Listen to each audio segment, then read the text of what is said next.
Speaking on the Industries Development and Regulation Amendment Bill, a member of the Lok Sabha said, I extend my support to the general features of the bill which seeks to replace the ordinance promulgated some time ago. It deals with three categories of cases. The first is that industrial undertakings which are in the process of liquidation in a high court are under its supervision. If the government tries to take over their management, it may be considered that the government is trying to interfere or obstruct the course of justice or commit contempt of court. To cover such cases, provision has been made in the bills that whenever an undertaking is in the process of liquidation before a high court or under its supervision, the central government may make an application for permission for investigating the possibility of restarting or running such industry. The High Court would have no option but to accord its sanction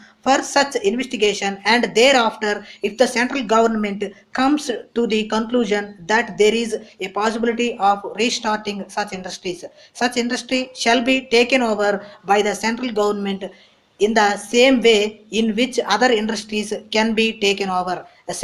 second category is in respect of an undertaking which is run in a reckless manner so that it becomes detrimental or prejudicial to the interests of the industry itself. It has been the experience of the government that certain owners are those who are in control of some undertakings, are making reckless investments, are diverting funds to other undertakings, or they are creating encumbrances in such a way that it is prejudicial to the industry concerned. This is also a very welcome feature that in such a contingency it should be taken over, but I am afraid that a certain loophole has been left, because if the industry does not strictly fall within the conditions contemplated by this provision, it would not be open to the central government to take it over. Therefore, I suggest that it should also be provided in this measure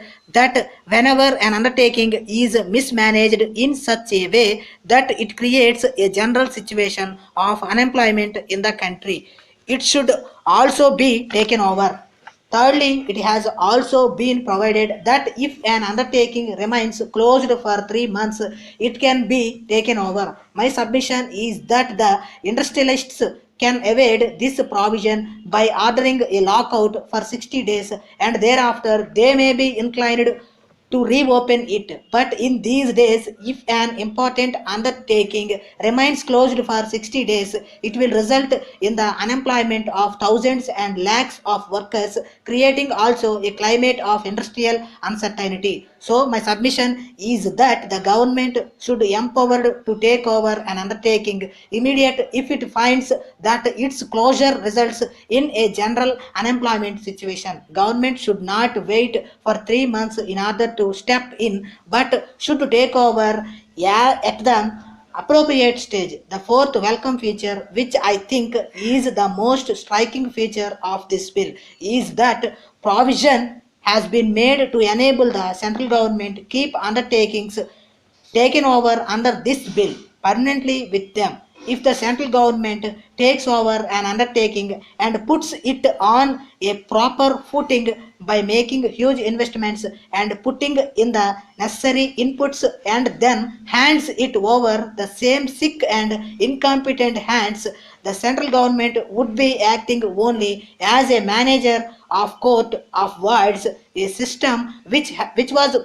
prevalent in the country. So, when such an industry is taken over, it should be retained permanently under the control of government, and it should become part and parcel of public undertakings under the government. I think this is the most substantial advance towards the socialist goal to which we pay our tribute and